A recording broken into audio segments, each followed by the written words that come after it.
And we are live. I'd like to welcome everybody to the Let's Talk Fishing video podcast. My name is Jay Angel, and I'm going to be your host. With me tonight, I have a good friend of mine, the name of Rob Welsh from Kentucky.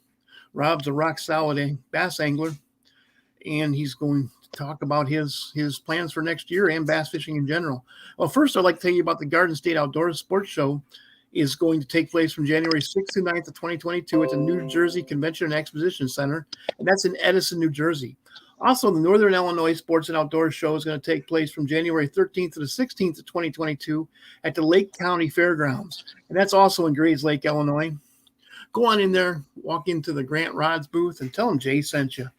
They're going to put some of the best rods made in your hands.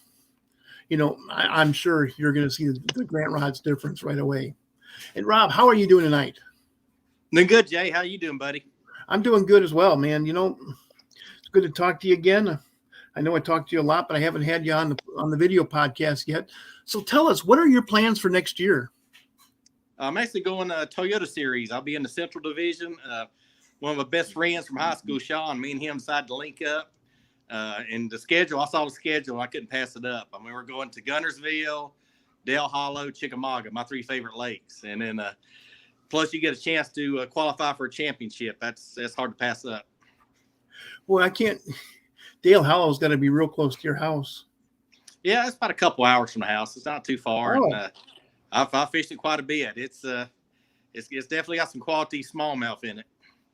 Well, I bet you're going to like that. And Chickamauga, the land of giants. Yep. In Guntersville. I mean, geez. Yeah, I mean that's just guy. You can't beat that schedule right there. I mean, it's awesome. That's wow. So what are you going to be doing in between then and now? You got just kind of getting. I've been kind of getting my tackle together, and I've kind of tried to get my hooks in order. I mean, I've had hooks all over, so I've got them kind of organized. I actually got a spreadsheet on them. And I got it where if I'm low on them, it'll tell me. So I just put an order in for Vector. If guys, you need to look at Vector Hooks, we got a Cyber Monday special. Go to their website, vectorhooks.com. We got some discount codes there for you. And also got a Christmas stocking available. It's over $35 a product, and it's only going to cost you $17.99. So guys, check it out, man. Some great hooks.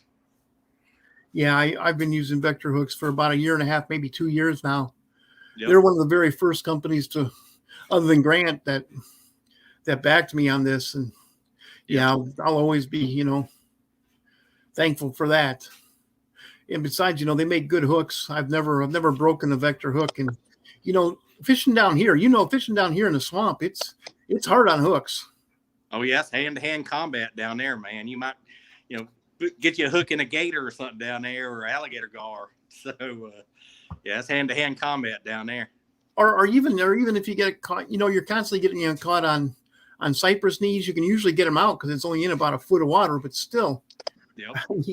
I mean, that can bend over points on lesser hooks. Or watch them tornado trebles. I've stuck myself quite a few times, man, trying to put them on crankbaits and stick myself pretty good on them. So they're definitely sticky. Yeah, I actually learned to stop using fingernails for that. Now I use split ring pliers. Yep. Yeah, I have figure to. out what split ring pliers. I had to figure out how to use them. Yeah, I've gotten pretty good at them. I mean, the more you do them, the quicker you get at them. I've gotten pretty good at them. Because I've actually used other hooks to try to stick in between those little split rings, and yep, it gets tough. I've used knives. Yep. And then when I'm turning the knife, it always seems to go into my skin somehow. Oh yeah, that's bad. I don't know. When I was younger, all that mattered was fishing. Yep, that's right. You're a little tougher and you heal a little quicker back then. Yeah. Jeez. So tell me, how are you gonna? So let's go through your schedule next year. Dale Hollow. How do you think you're going to be catching fish there? I think it's end of March, 1st of April. I think end of April, 1st of May, and that it's gonna be pre-spawn. So I'm probably gonna stick a Mo Faithful, do a stupid tube, green pumpkin stupid tube, probably a little bit of drop shot, maybe a little bit of jerk baits, maybe a little bitty finesse crankbaits. Just depends what my boater does. I always ask my boater if you're going to fish slow or fast, and then shallow or deep. That kind of helps me. Kind of if he does a little bit combo of both, I always take my confidence lures. So, but I kind of get a read from him what he's going to do during the day. If he's going to burn the banks, or if he's going to sit in one spot and kind of soak his lure in. So, stupid tubing as opposed to just putting a tube jig up the rear end of a tube. What could you kind of tell the listeners what's the difference and how why you would use stupid tubing as opposed to a traditional jigging? Yeah, well, it has a little bit. It'll kind of spiral down, especially. It'll spiral down a little bit more, a little bit slower fall, and you just drag it on the bottom. To rig it, you just it's kind of weird, but you'll put the tube there and you put the hook inside the tube, and then you'll actually put the tube head inside it. You'll kind of twist it around and the little eyelet pops out. But it's real weedless. If you got weeds or grass, it's a real weedless setup compared to the standard, standard tube rig. So that's one advantage. It spirals down a little more, and then it's a little more weedless. You don't get hung up as much. So what would you use around riprap rocks? Which stupid tube. Stupid tubing? Yeah. And when would you use a tube jig? Usually if I'm fishing deeper, or if I'm in the summer where I'm stroking the jig up, stroking the tube up, sort of like stroking a jig, or if I kind of do nothing banks, I'll do that. So whenever there's any kind of wood or grass, I go stupid tube. So on a sand bottom, would you use a tube jig? You could use either one, but you can probably just go to standard tube jig. Because it's sand or like a pea gravel. Okay. And then another thing I do with my stupid tube, where the hook, it kind of goes, it's like an EWG style. So the top of the hook would go on top of the tube, and I'll cut the bottom of the tube so it helps just penetrate the fish better. So I cut a little slat, about 1/2 inch, 3/4 at the bottom, and that just helps the hook set when you hook into one. So it's only going through like one layer of plastic instead of two. So it seems like it helps the hookups a little better. Okay. So how else are you gonna fish at Dale Hollow? Of course, drop shot. Always got to have a drop shot at Dale Hollow. So rover worms or flatworms. I got lucky the other day and found some flatworms at one of the local shops. So you found a flatworm at a tackle shop. Yeah, that's rare. I looked, and I was like, wow. But he had a pretty good peg of them, so I just took about 3 or 4 packs. So, you didn't take them all? No, I didn't take them all. I leave some for somebody else, But I know I see some of them going on eBay for $20-$30 a pack, and it's just getting crazy. I'm not going to do all that. But no, they're not worth it. Yeah, but yeah, that flatworm is definitely a game changer. And of course, jerk bait. I like the Mega Bass 110 Junior. Use it quite a bit. Like a flat shad, they call it a mat shad. So okay, pretty good. Yep. What about Chickamauga? Chickamauga, I think it's going to be like a plastics. Like I'll do occasion, like the little Bayou Bug, little flip pitch plastic on the grass edges there. The Bayou Bug 2.0. You're going to be flipping Yep. the edges of the grass with that? Yep. As grass, if a boater's punching grass, then I'll follow it up and do it on the edge of the grass. And of course, chatterbait. Chatterbait's kind of a go-to. And of course, a red rattle trap or red crankbait. So definitely one of those 3 should work down there. And what are you going to be putting on the back of a chatterbait? It depends. If it's kind of cold, I'll just put like a little twin tail. Usually just a little twin tail grub, or just a little swim bait, like just a little swim bait, fluke style. But that chatterbait just works down there. It's constant. It gets you fish for sure. And that's what Brock Mosley. That's his go-to bait, a chatterbait with a Gary Yamamoto Zako on the back of it. Yep, Zako's real good. It's got a good swimming kind of kicking action. Yep, that's a good one. Anything else you're going to use at Chickamauga? It depends. If my boater does ledges, if he's on ledge, kind of a ledge bite, I'll do a football jig or a drop shot deep. So just depends what he kind of does. But he'll probably be fishing grass. But I'll carry both lures and kind of both sets, so I'll be prepared for either way. You like to throw crankbaits over the grass? Yeah, yes, basically that rattle trap. I know I've had a couple times where you throw it in with the braid and you rip it out of the grass, and as soon as you rip it, just fish crush it by take the rod out of your hand. That's a pretty awesome bite when that happens. Boy, that would be fun. Oh yeah, I've had it happen in Kentucky. We do have some grass and lakes in Kentucky, and I've had that happen on a little ditch line that had little patches of grass, and as soon as you rip it out of there, it's just whoop. I mean, that was a fun day. It's exciting, huh? Oh yeah, you get that rod about took out of your hand, that'll get your attention. Yeah, well, and what about Guntersville? I mean Chickamauga. Yeah. I think we go get Guntersville first, Del Hollow, and Chickamauga. Chickamauga will probably be close to the spawn. It'll be kind of the same pattern as Guntersville because it's kind of the same. So it'd be punching Bayou Bug 2.0, red crankbaits, and so we'll see what happens. But on Del Hollow too. Early spring is hot time for the Alabama rig, so that's they call it the Del Hollow rig up there. So it's pretty hot lure early spring.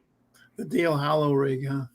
But I like throwing the little finesse ones like the Shane's baits, the smaller A rigs. I don't throw the big chandeliers. I try to throw the smaller ones. So my Like boater's throwing the big one. I get a little better action, smaller baits. So are you talking a smaller A rig or a smaller or smaller swim baits on them? Both. It's a smaller, it's a downsized A rig. It's still got the blades on it. And usually I'll go down to like a 1/8 ounce head and like a little around about a 3-inch bait, swim bait. And I always run like a bigger 3.8 or 4-inch bait on the very back hook. Seems like a lot of times I'll hit that back hook. So Sure. yep. Well, you better start working out if you're going to be throwing A rigs. I said the finesse one ain't quite as bad as the big one. So, yeah, it'll still give you a little bit of workout. So what's your technique when you're using an Alabama rig? Usually I'll kind of throw it out and count it down, and count it to 3 and then count it to 5, and there's usually like a depth they're at, and usually I'll tell you pretty quick, but it's almost like you count it down and just start reeling it. And occasionally I'll kind of just twist the rod, just kind of twitch it a little bit, make that A rig kind of pulse. But it's kind of slow wind, especially in the colder water. Okay, what kind of a rod do you have to use to cast something like that? On the smaller ones, on the bigger ones, you have to use like a heavy 7.6, almost a flipping rod. On the one, that smaller one I use, I can actually go to a 7.3 medium heavy. And usually I still use 18 to 20 fluoro still. Fluoro, okay. Yep. Of course, all 3 of those lakes are clear, aren't they? Yeah, they're pretty clear. Well, most of the time, it's even Guntersville? Yeah, Gunners, they're all pretty, with all that grass, it really cleans up the lake. Del Hollow seems like it stays clear most of the year unless they have a lot of rain. But, yeah, they're all pretty clear. Okay. And then always throw a jig. I always have a finesse jig or a big jig. So I always have one of those tied on too. Sometimes that's when the water's real cold and you got real tough conditions. Sometimes you'll downsize a little finesse 3/8 jig and just I've had a dead stick. My best finish on a BFL was 5th, and I was dead sticking a 1/2-inch jig, and I caught 3 fish. I had a 5.6, which got me big bass, and 2 other ones. I think I had 11 pounds. I finished 5th on those 3 fish. So dead sticking a jig, and that's one of those magical days. I had 3 bites, landed all 3. So what do you put in back of those jigs? In the winter, I use like the Zoom chunk, just the super chunk. You don't want much action. You just want that kind of wave. You don't want a lot of kicking action. Just super chunk or the big salty. Big salty, I think is what I had on that day. And it just has kind of a slow action. Who makes the big salty? Zoom. Zoom, okay. Yeah, it looks like the old Uncle Josh Poke Frog, number 11. You remember the old? Oh 11? yeah. Yeah, it looks just like it. I'll never forget those old Uncle Josh. Remember they used to Plano had that little holder for the for the they used to call it a jigging pig because of the Uncle Josh. Yep, and then you leave it on the deck of your boat and it dry out, and you'd take an act of Congress and a grinder and a torch to get that thing off a jig once it dried up. And if you didn't close it correctly, every one of the hooks in your whole tackle box rusted. Yep. Yeah, it'd work on them. I know. Oh, Gerald even Swindle up one time salt. said he was fishing with them and messing with them. And he went to pick his nose or something. He had a cut in there, and that salt got in there, and he was like, "Eh." Oh God, he's a nut. I'm sure. Yep. Yeah, that Uncle Josh pork rinds, man. That jeez, I went round and around with those things. Oh yeah. Yep.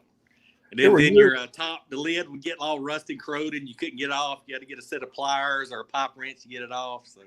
Well, I actually did that. Yeah, I had a pipe, or not. Yeah, a set of channel locks, Yep. and I would always end up breaking the glass. Yep. Yep. That happened quite a bit too. That was the good old days. Those were the good old days, man. I went round and round with those things, but it was either that or the pre-rigged worms, you know. And if you hook into a 5-pounder with a pre-rigged worm, you're not getting a 5-pounder in with those Aberdeen hooks. No, you get a straightened hook. You get a straightened out hook. That's what you get. I don't know why they use those Aberdeen hooks, but that was just. And a lot of times, if you hooked the bass on the first hook, the third hook would go into its belly. Yep. Then you had to provide, I had to get out my fillet knife and cut that hook out of the dang fish's belly. Yep. Oh, lures have come a long way.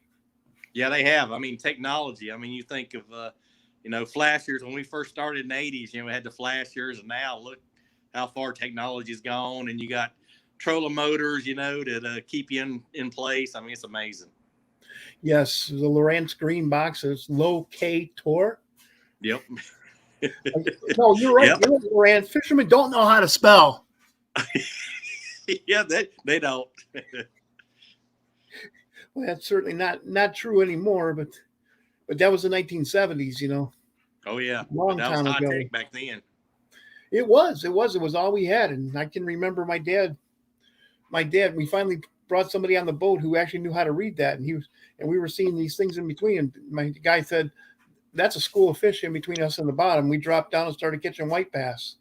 Yep. And boy, he was off to the races for me then. I became the guy who reads the green box, after that. Yeah. Well, I noticed now the boat dealers now will have one specialist that all he does is like sonar and radar questions and setup. They have like all the bigger dealerships have one guy. That's all he does. Well, well, geez. I mean, he sells one unit. It's like selling a used boat anymore, Yeah. I mean, you see guys and 2 or 3 units on the front now and 2 or 3 units on the console. I mean, that's some big investment right there. $20,000 on the front. Yes. Yep. And wow. And you think, next year or two, what's going to be the next invention? They got the live scope come out, and that kind of was a game changer. What's going to be next? I mean, you think about it. What's next? Yeah. Yeah. Well, before that, they had Spot Lock. Yep. And then Live Scope came out. Yep. I can remember side scan and side scan. All that. Yep. I can remember years ago. I had a system called Pinpoint. Yep. And it was the first one that integrated your trolling motors with the locators. Yep. If you told it you wanted to keep it at 9 feet, it would just go around and follow that 9-foot depth contour. That was the coolest thing ever. Yeah. And the old color selector would tell you what lure to have, and you'd have a bunch of crankbaits in the box. What color to remember those? I only knew one guy who ever got into that.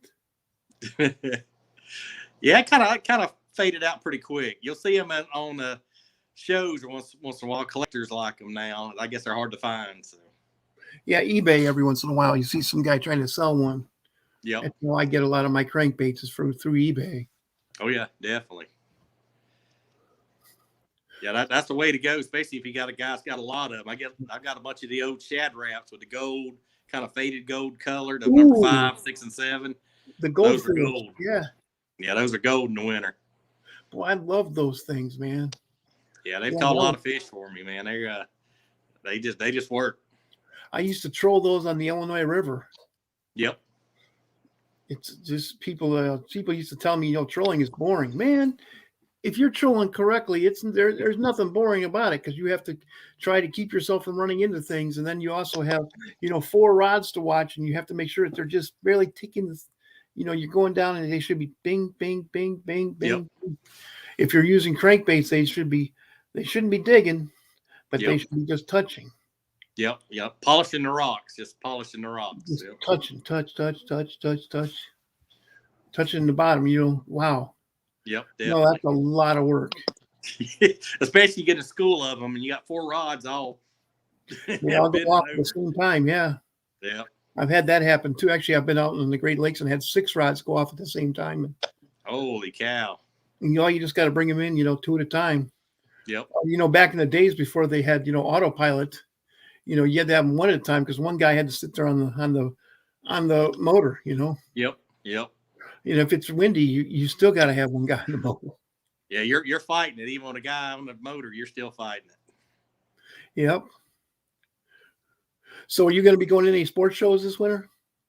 Yeah, definitely. I'm going to try to make it up to that Northern Illinois show, hopefully. I know Fishing for Autism, my man MC Norris is going to be there. Yes. Our good buddy, Mr. Robbie Goose, is going to be there. So Goose will be there. Jeff will be there. Jeff Henderson. Yep, Jeff be there. Yep. Robbie Henderson. Yep. And then, of course, the Knoxville show, if guys that's big on crankbaits, that Knoxville show's got some unreal handmade crankbaits from East Tennessee. So that's always a great show good show to go to if you want some balsa handmade baits. It's they got a whole slew of them. Who's making those balsa? I know a couple guys in Knoxville. I know Jawbreaker, and I know Craig. Craig from Kingston. He always has a bunch of them. CP. So, I know. Yep. Rapala CP. certainly made a lot of money doing balsa crankbaits. Yeah, they've actually, I think, they've modeled. I know some of Ott's stuff is kind of modeled after some East Tennessee baits, and I know he's got the. I think the Oscar Garage, the tiny or little one, just come out. So I say it'd be hard to find. Sure. But that's always been a hotbed. That's where the Big O come from. Guy from Oak Ridge come up with the Big O in the late 70s, and it's just always been a hotbed. Crankbait. Yep. In fact, that's actually how I got introduced to Mike Norris. Was he asked a question on his show called The Outdoor Journal? What was the first crankbait ever developed? And he said, "Can I give you a hint?" And man, I called into that show. I said, "I don't need a hint." He said, "Well, what is it?" I said, "It's a Big O." Yep. He goes, "You know who made it?" And I said, "Yeah." And I told him, I don't even remember anymore. Yeah, he passed away. I'm like you. I know him. I can't think of the name, but when I'm not thinking about it, I'll remember. But Pradco actually bought that company that made the Big O. Yep. I believe it's like Rebel. Yeah, they still make them. Cotton Cordell, you're right. Yep. It was not Rebel, but Pradco also owned Rebel. Yeah, they still make them today. I like the smaller Big O's, the smaller ones. I use them a lot. But yeah, they're still being made. I mean, it's they're still out there. That was crazy, man. I called that show so quickly. Yes, I know exactly who made the first. I don't remember the guy's name anymore who designed it, but I used to know. Damn it. Last name is Young. I can't remember his first name. I think his last name was Young. Okay. Yeah, I can't remember his first name, but he's from Oak Ridge, I remember. So Oak Ridge, Tennessee. Yep, Oak Ridge, Tennessee, and he named it after his brother. I think his older brother was named Otis or something, so he named it Big O after his brother. I always thought it was after something else, but I can't discuss that on the air. I heard that.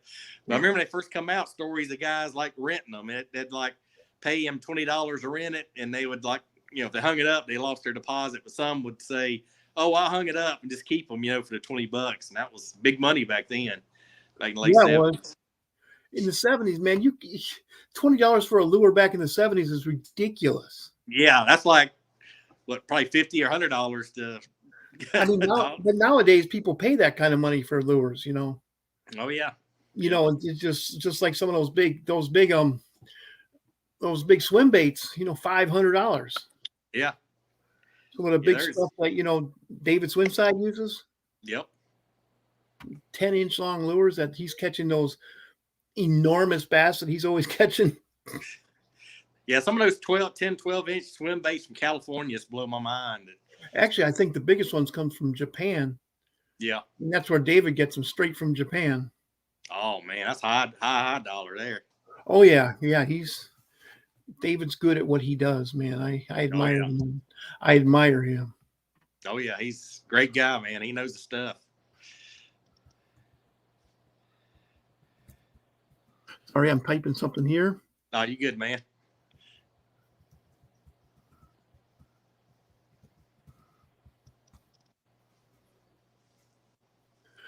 Yeah.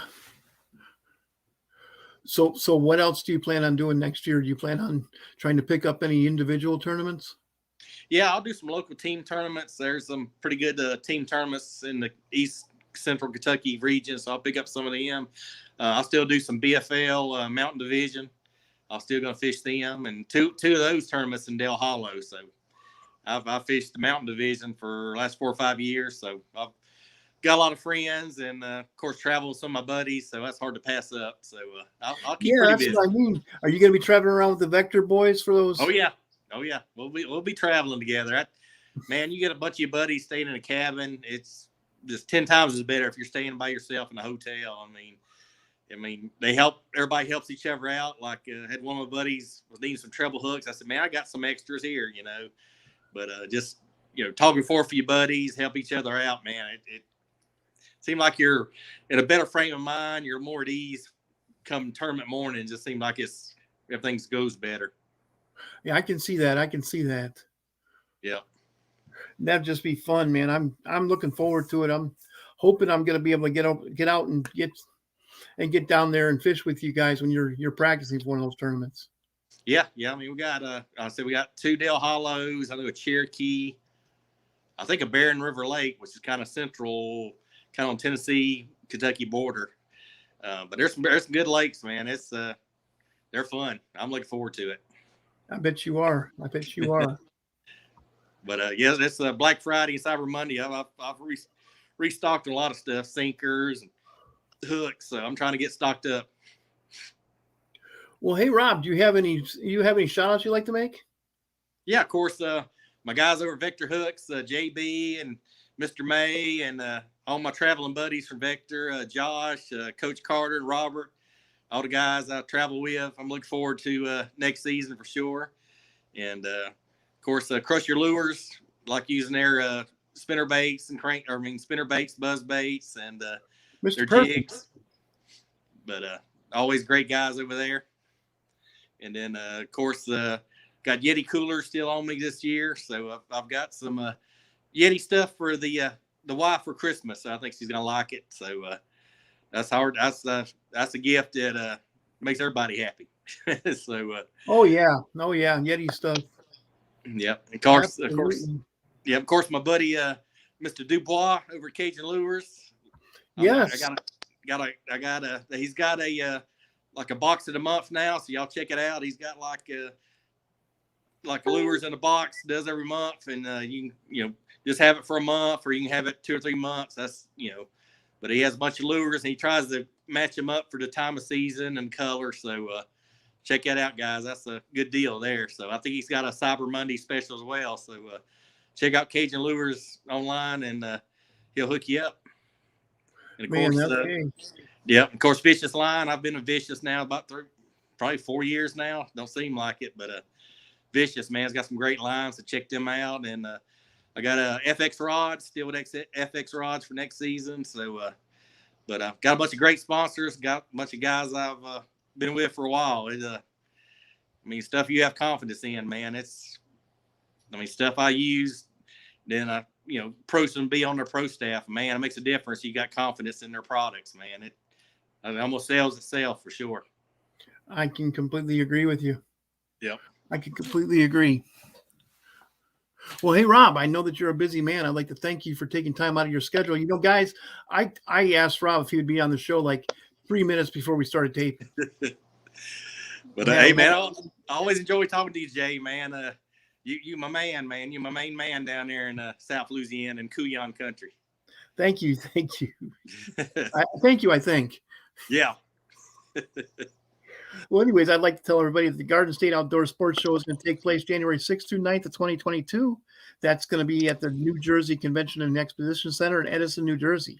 And the Northern Illinois Sports and Outdoor Show is going to take place January 13th through the 16th of 2022. That's 4 days of sports shows, guys. And that's going to be at the Lake County Fairgrounds in Grays Lake, Illinois. And Rob, I'd like to thank you again. Again, my name is Jay Angel, and I was your host. I'd like to thank everybody for watching the Let's Talk Fishing video podcast. And with that, I'm going to say good night.